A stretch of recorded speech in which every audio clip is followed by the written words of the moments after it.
I'm probably super insensitive. I'm a white person. Maybe that doesn't mean I have all this white guilt. I can't really tell you. But otherwise, I think that Liberty's really good. I like Liberty. And as for, I think that's kind of my aspect on it. That yeah, I guess I can conclude my remarks. Apologize, not remembering. Thank you. Senator Post.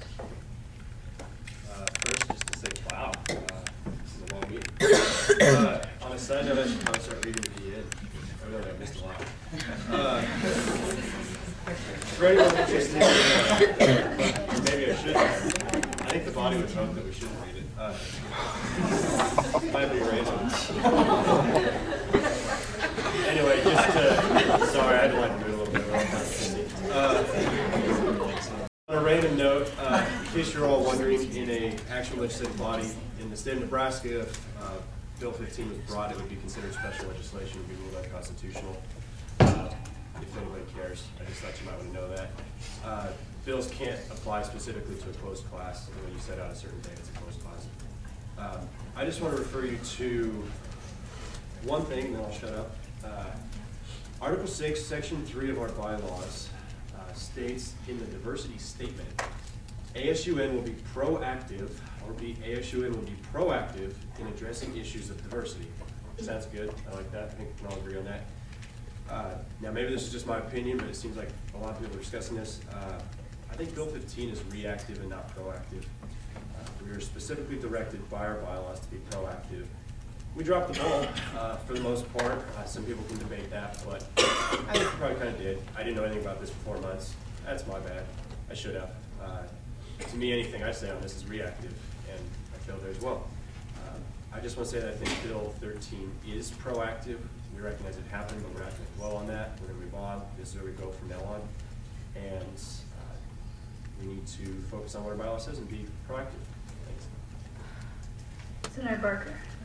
I just kind of want to clear up some of the confusion about campus life passing this. We felt that both bills had legitimate points that needed to be brought up, and we wanted to bring it to Senate rather than us making the decision on which bill we supported. So if this would have got shot down in our campus life, then government bill 13 wouldn't have been brought up tonight either. So just to clear that up, that's all I have. Speaker Tiemann. I'll be brief. If I can take anything from this discussion tonight, one that I'll credit you all for.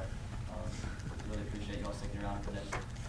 I think the biggest mistake that we can make tonight is to assume that if we were to pass government bill number 13, that we left something undone. I want you to consider where we were 3 months ago. We were nowhere. Nothing had been talked about on this issue. I can't stress that enough. We've made such strides with the dialogue we've had tonight, with the dialogue we've had for the last 4 weeks, with the fact that the DN has covered it. It's my turn to take a shot, although terribly has covered it. Because they haven't. They criticized us for not bringing it forward and then brought nothing forward. No one talked about it but Unite, and I can't stress that enough. No one, none of us did. Senator Shulhan was there. He had his ear to the ground on it, and we got to have this dialogue, which is probably the most important thing that we ever could have done, is had this dialogue. The fact that we're here till 11:20 on a Wednesday night discussing this is absolutely important when you consider where we were 3 months ago, 4 months ago. This never would have been an issue. To assume that if 13 passes and 15 fails, that's an abject failure, is just fundamentally flawed because it doesn't include the incident. There goes my flag raise. To assume, no, it's your fault. to assume that it won't have a lasting impact is just fundamentally wrong. To the civil rights legislation, it points to specific instances of hate that happened. It didn't. But we understand why it came about. We understand, and we were able to move past that. It was one of the most progressive pieces of legislation this country has ever seen. We understood. The packet of information that you have here, although some people say, why does it point to another university? It points because it's educational. I learn more about different societies by reading this packet than I do by reading this bill. The only thing I learned about this bill is a little bit about Native American headdresses. Here, I understand the symbolism. I understand where it comes from. That gives me an educational context that's absolutely vital, I think. And so moving forward, I think this is the best piece of legislation. I think Senator Whitsen's and Senator Post's points are absolutely vital. When discussing legislation, there is so much chaos going on around me. I love it. When discussing legislation going forward, I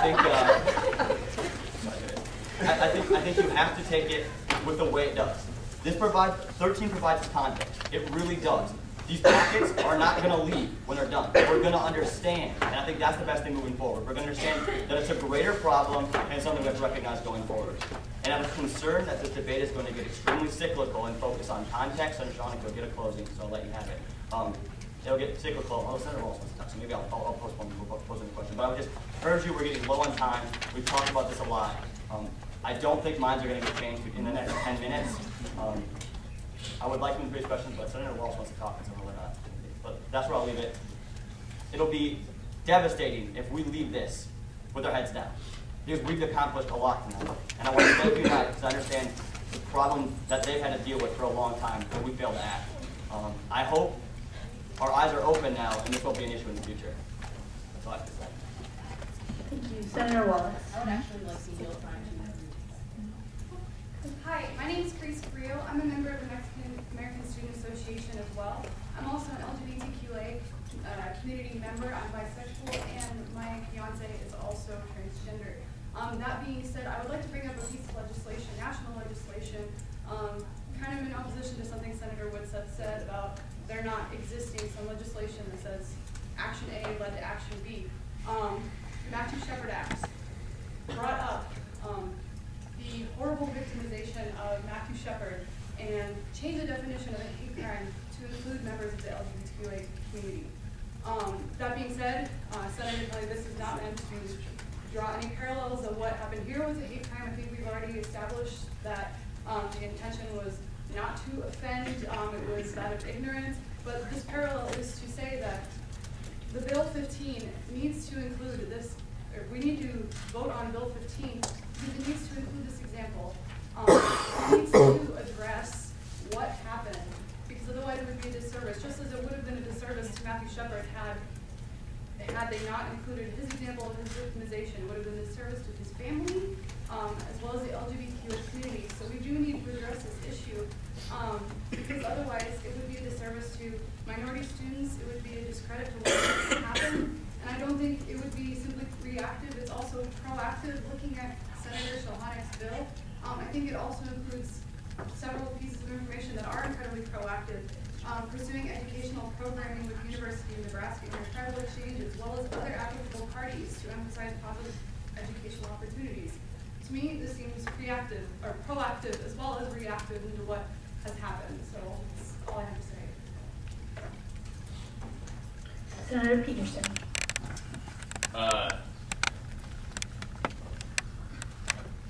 I realize this is going to probably anger a lot of people, but I move to indefinitely postpone the legislation. Second. There's been a motion and a second.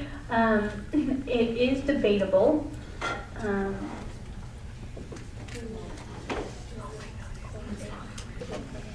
Okay. People debate. Yeah, there is a debate on this motion to postpone indefinitely, and then whatever the case may be, you do get a closing. Senator Shulhanek, so. Senator Fennell. May I just ask how many people are on the speakers list? There were They're left on it. 1 moment, 2. I guess I would just say let's let those two talk and then go from there. I mean, vote after those two, and like I think people already have their minds made up. So why postpone it indefinitely if people already have their minds made up? I don't know which one was first, so I'll go first. Senator Shulhanek. This is just, again, clarification on exactly what that motion entails completely. Would Interim Vice President Coburn yield to that question?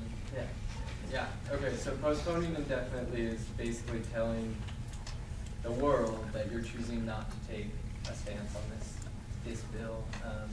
And usually the reason for doing it is because there's something like that is technically that you don't like about it, that you want to avoid when you really want to address the issue in some other way. It's not saying, because if you vote no, then like assumptions start to be made about why you voted no, but if you postpone indefinitely, it basically gives you a clean slate